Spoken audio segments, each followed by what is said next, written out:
$38 trillion.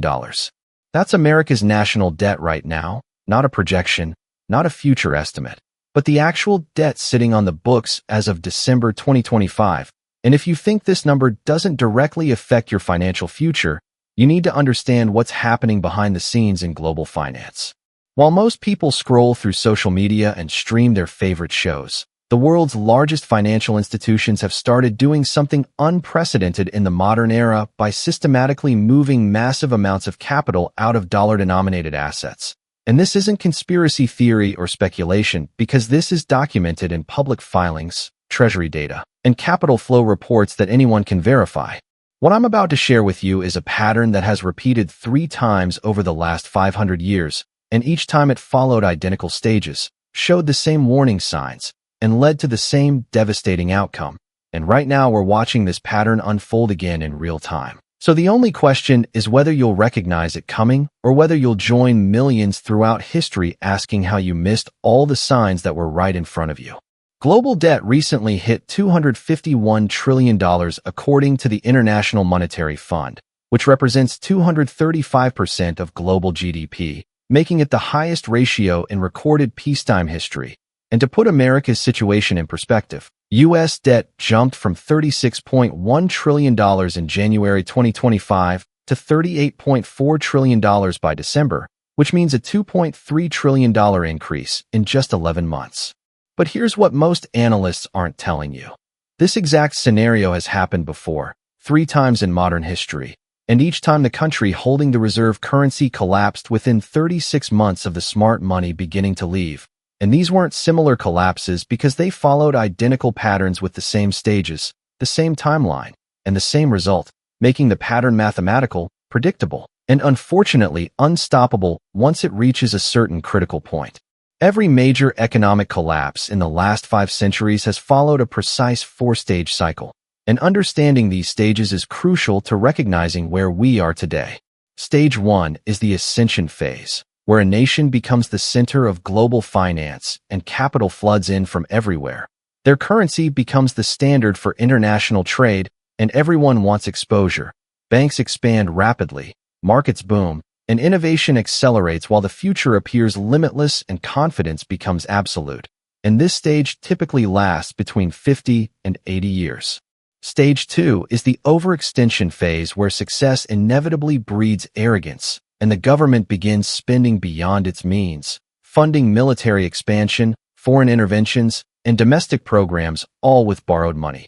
So debt grows faster than the economy, but nobody worries because asset prices keep rising, real estate booms, stock markets hit record after record, and everyone feels wealthy on paper while central banks print money to keep the party going. And this stage typically lasts 20 to 40 years.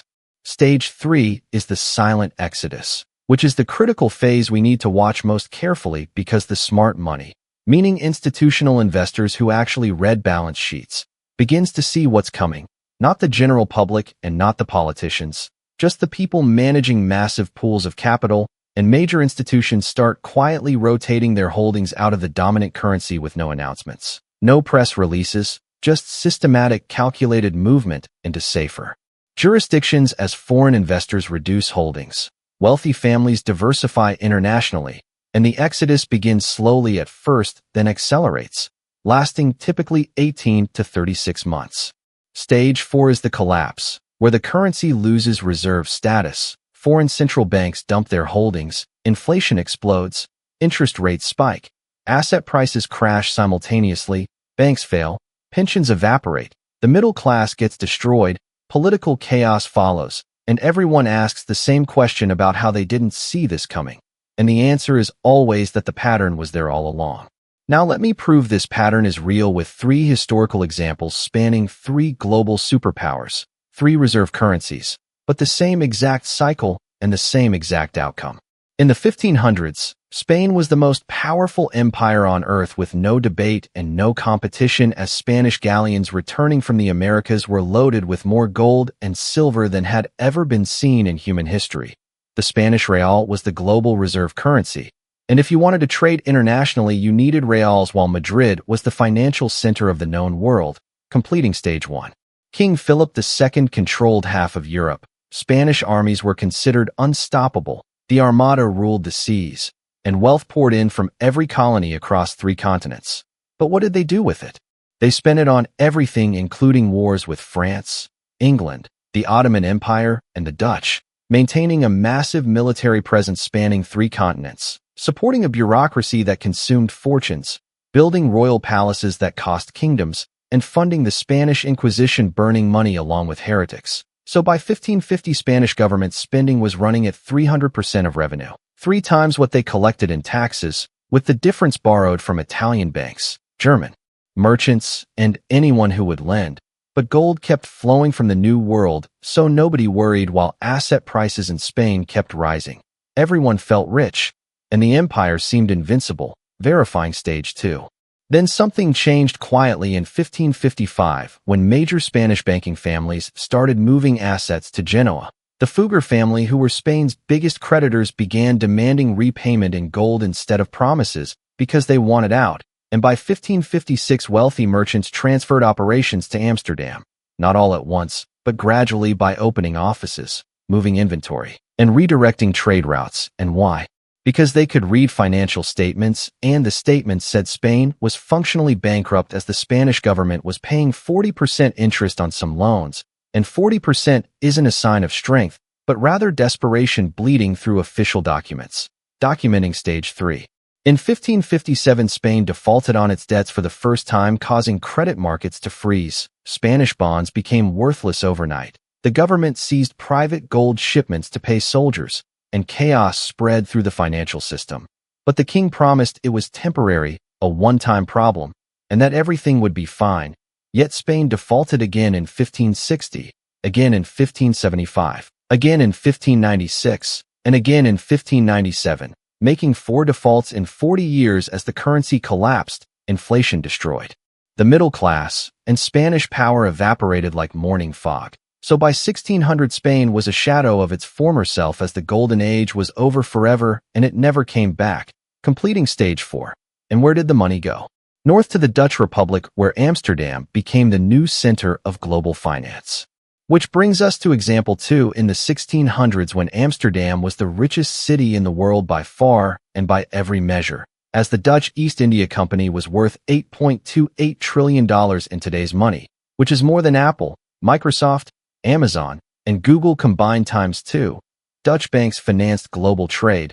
The Amsterdam Stock Exchange was the first in history. The guilder was the world's reserve currency, and international business required guilders, period, while capital flowed into Amsterdam from everywhere, including Asia, Africa, the Americas, and Europe, as money-seeking returns found its way to Dutch banks, making the Dutch Republic in the 1600s like Silicon Valley, Wall Street, and London combined into 1 square mile, creating an undeniable stage 1. Then came the wars. Always the wars, including 3 Anglo-Dutch wars between 1652 and 1674, wars with France, wars with Spain, and a Dutch military presence stretched from Indonesia to Brazil to South Africa, and it all cost enormous amounts of money, as government debt increased from 4 million guilders in 1650 to 80 million by 1690, a 20-fold increase in 40 years. And to pay for it, they printed, which should sound familiar by now, while meanwhile tulip mania hit, with tulip bulbs selling for more than houses, as a single rare bulb could cost 10 times an artisan's annual income, creating asset prices completely detached from any economic reality, while everyone was getting rich on paper. And the Bank of Amsterdam, supposedly the safest institution in Europe, was secretly lending out depositor money to fund government wars by running fractional reserve banking before it had a name. Essentially a Ponzi scheme dressed in legitimacy, checking off stage 2. In 1690, the smart money started moving as major banking families transferred operations to London. The Sephardic Jewish merchants who'd made Amsterdam wealthy began relocating, Portuguese traders opened offices in England, and German financiers pulled capital out systematically over years. And why? Because the insiders knew something the public didn't, which was that the Bank of Amsterdam was broke and had been since 1672, as they'd been using new deposits to pay old withdrawals for decades in classic Ponzi mechanics. But the secret was kept until it couldn't be kept anymore, verifying stage 3. In 1795, French revolutionary armies invaded, the Dutch Republic fell, the guilder collapsed, the Bank of Amsterdam's fraud was exposed, depositors lost everything, riots filled the streets, political chaos erupted, and the Dutch Golden Age ended just like that, as 150 years of dominance disappeared in months, completing stage 4. And where did the capital go? London, because Britain was next and the cycle continued. Which brings us to example 3, and this one matters most because it's the most recent and closest to our current situation in the 1700s to 1900s when the British Empire operated under the famous line that the sun never sets on the British flag. And at its peak, Britain controlled 23% of the world's population and a quarter of Earth's landmass. The pound sterling was the global reserve currency for over 200 years, which is longer than any currency in modern history. The City of London was the center of global finance. And if you needed capital for anything anywhere, you went to London, as British banks financed railroads in America, mines in Africa, plantations in Asia, and infrastructure on every continent. While over 60% of international trade settled in pounds, the gold standard was built around sterling, and British power seemed infinite and eternal, representing absolute stage 1. Then came the 20th century and 2 world wars, as World War I cost Britain £44 billion, which is over $600 billion in today's money. They borrowed from America, from their own citizens, and from anyone who would lend, causing government debt to go from 30% of GDP to 130%. And you should remember that number of 130% because it's the same level America is at today, and they tried to stay on the gold standard but failed in 1931, tried again after briefly returning, but failed again in 1933 as the system was breaking, while World War II made everything worse with more debt, more printing, and more promises they couldn't keep. So Britain ended the war technically victorious, but financially destroyed, broke, and dependent on American loans to survive, checking stage 2. In 1949, the quiet exodus began as major British corporations started moving operations to America, including Unilever, Shell, and British Petroleum, not shutting down in Britain, but shifting investment, redirecting capital, and building elsewhere, while wealthy British families transferred assets overseas to Switzerland, to America, to Canada, and to anywhere that wasn't overtaxed, overregulated, declining Britain, and the brain drain accelerated as scientists, engineers, entrepreneurs, and academics all left for opportunities in America because Britain offered high taxes and declining prospects, while America offered growth and opportunity, making the choice obvious. So by 1964, an investment in Britain had fallen 62% from pre-war levels as the money was leaving, the talent was leaving, and the future was leaving, checking stage 3. In 1967, the pound devalued 14.3% overnight, meaning one day you wake up and your currency is worth 14% less, and the government had no choice because they'd run out of foreign currency reserves defending the exchange rate as the game was over. Then in 1976, Britain went to the International Monetary Fund for a bailout, an actual bailout. As the former global superpower, the empire on which the sun never set, had to beg for emergency loans like a developing nation in a moment of complete humiliation. The pound lost reserve currency status, international trade shifted to dollars, and Britain's century of financial dominance ended forever, verifying stage 4. 3 empires, 3 reserve currencies spanning 500 years, same 4-stage pattern, same outcome, as Spain, the Dutch Republic, and Britain all followed the exact same path from dominance to collapse. And now let me show you why America is in stage 3 right now. In 1944 at Bretton Woods, America became the global reserve currency, with the dollar backed by gold at $35 per ounce, while other currencies were backed by dollars. As the system was born, America won World War II, while Europe and Asia were in ruins. Capital flooded into America. U.S. markets became the deepest and most liquid on Earth. Everyone wanted American assets, including stocks, bonds, real estate, and Treasury securities as the Golden Age began, and this lasted from 1945 to 1971, a full 26 years of absolute dominance, completing stage 1. On August 15, 1971, Richard Nixon ended gold convertibility, making the dollar pure fiat currency with no gold backing, no commodity backing, just faith in the U.S. government and just trust. And what happens when you remove all limits? Spending explodes, as in 1980 U.S. national debt was $900 billion, which seemed like a big number, but watch what happened next. 1990 brought $3 trillion. 2000 brought $5.6 trillion. 2008 brought $10 trillion. 2020 brought $27 trillion.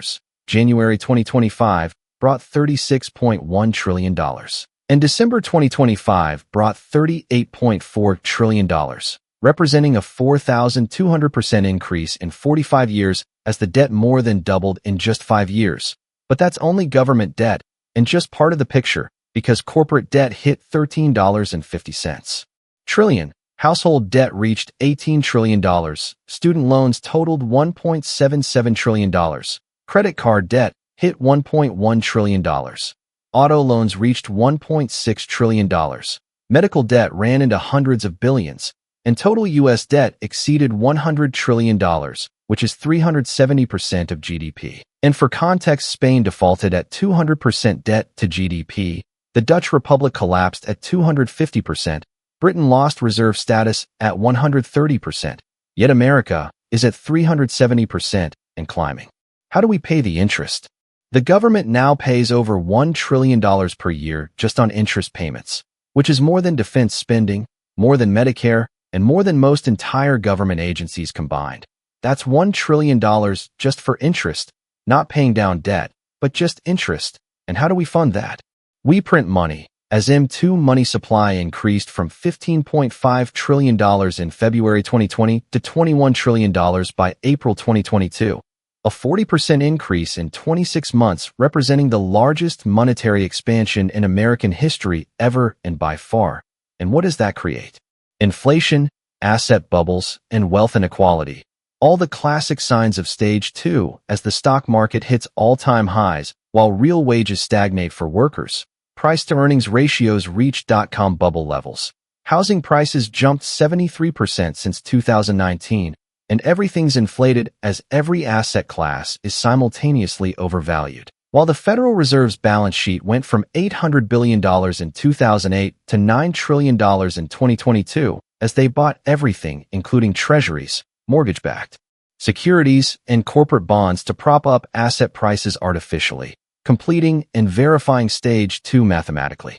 Now here's where it gets really interesting with stage 3, the exodus. As China held over $1 trillion in U.S. Treasuries in 2013, but today holds $760 billion, meaning they've sold over $300 billion in the last decade in documented public record. Japan, as the largest foreign holder, reduced their position by $220 billion since 2022 by selling quietly month after month. Saudi Arabia is selling, Belgium reduced holdings, Switzerland is selling, France is reducing exposure, and even the Federal Reserve itself is reducing its balance sheet through quantitative tightening by letting bonds mature without reinvesting and draining liquidity from the system.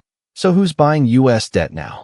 Mostly the U.S. government itself, the Federal Reserve, and government pension funds and circular financing, essentially printing money to buy your own debt. And that's not strength, but desperation. And it's not just governments, because major financial institutions are restructuring as BlackRock, the world's largest asset manager with over $10 trillion in assets, has restructured portfolios, reduced U.S. Treasury exposure, and increased positions in emerging markets, European infrastructure, Asian real estate, gold, and commodities by diversifying away from concentrated dollar exposure. While J.P. Morgan restructured institutional allocations, Goldman Sachs reduced U.S. equity recommendations.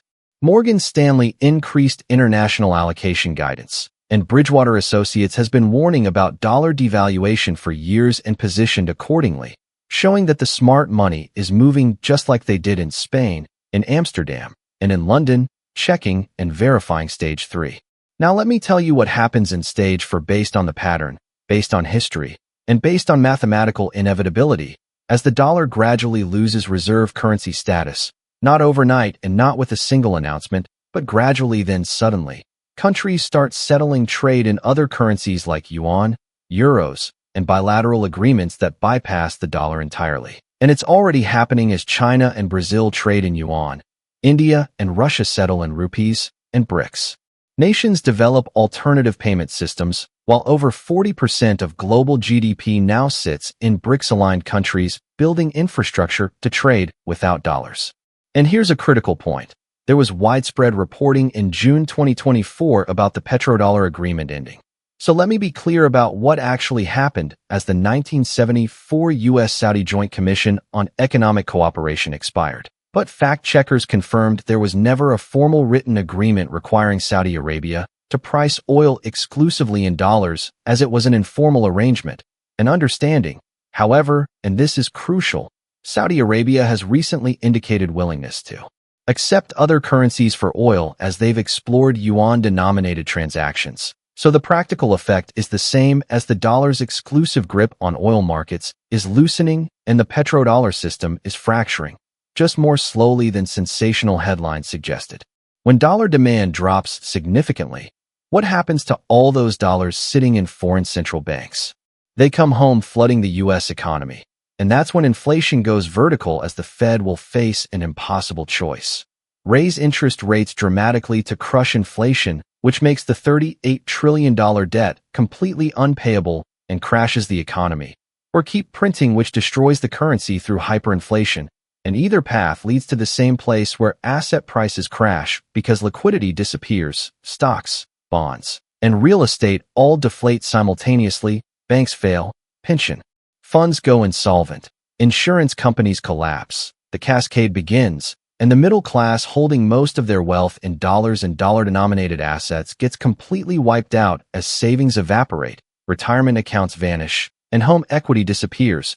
And this isn't speculation because this is the pattern and it's happened every single time. Now I know what you're thinking. But America is different because we have the strongest military in history, the most advanced technology, the best universities, and the most innovative companies. So this time won't be the same.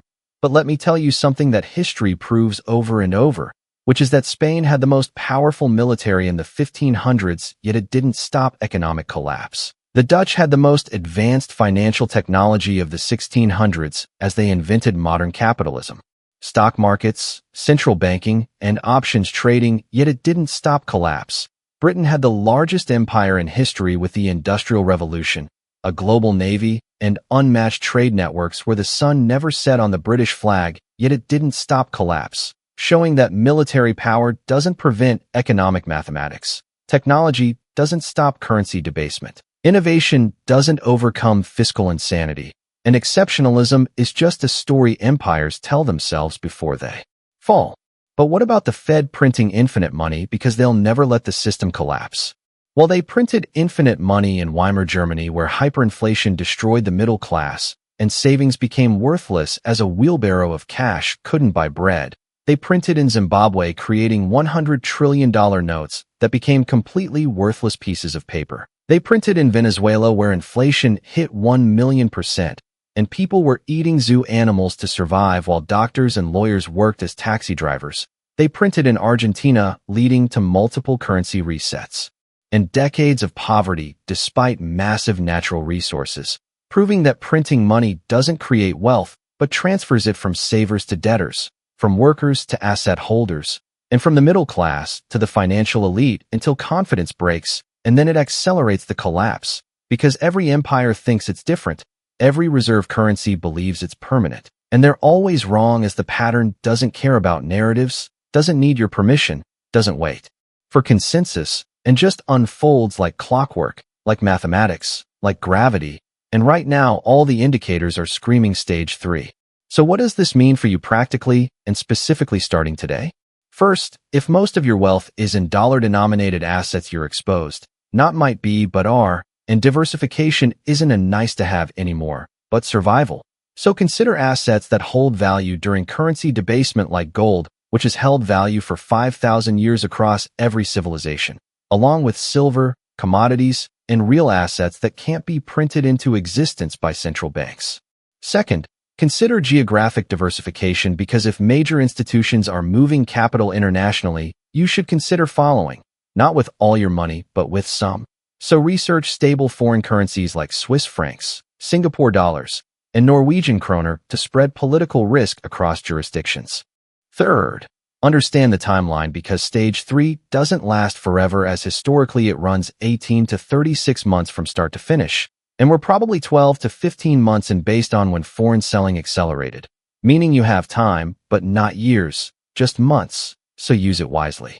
Fourth, increase liquidity by keeping accessible cash because yes, it loses value to inflation, but in a crisis, liquidity gives you options to buy crashed assets and to move quickly when opportunities appear, while illiquid assets trap you exactly when you need mobility most. Fifth, reduce debt because high debt in a rising rate environment is financial suicide. So if you're leveraged, you need to deleverage now, as every point interest rates rise makes your debt more expensive to service, and rates are structurally going higher from here. Sixth, invest in skills and relationships because the one asset that survives every collapse is human capital, including skills that create value, knowledge that solves problems, and relationships built on trust, and these can't be inflated away or confiscated by governments. Seventh, stay informed because the people who survive these transitions are the ones who see them coming, who understand the pattern, and who don't wait for mainstream media to confirm what's already obvious from the data. This isn't fear-mongering but pattern recognition. This is 500 years of economic history showing you the same cycle over and over and over. America's debt hit $38 trillion for a reason, foreign central banks are selling for a reason, and major institutions are diversifying for a reason because they see the same pattern you just learned, the same pattern that destroyed Spain, that destroyed the Dutch Republic, and that destroyed Britain. And we're in stage 3, the capital flight phase, the silent exodus, as the smart money is leaving and the warning signs are everywhere if you know what to look for. Stage 4 is coming. The mathematics are inevitable, and the only question is whether you'll be positioned correctly when it hits, or whether you'll be asking like millions throughout history how you didn't see it coming when all the signs were right there in front of you. Because the information is here, the pattern is clear, the data is verifiable, and the choice is yours. The pattern doesn't care if you believe in it, doesn't need your faith, doesn't require your acceptance, and just unfolds like every time before. And remember that the people who survive these transitions aren't always the ones with the most money, but the ones with the best information and the courage to act on it.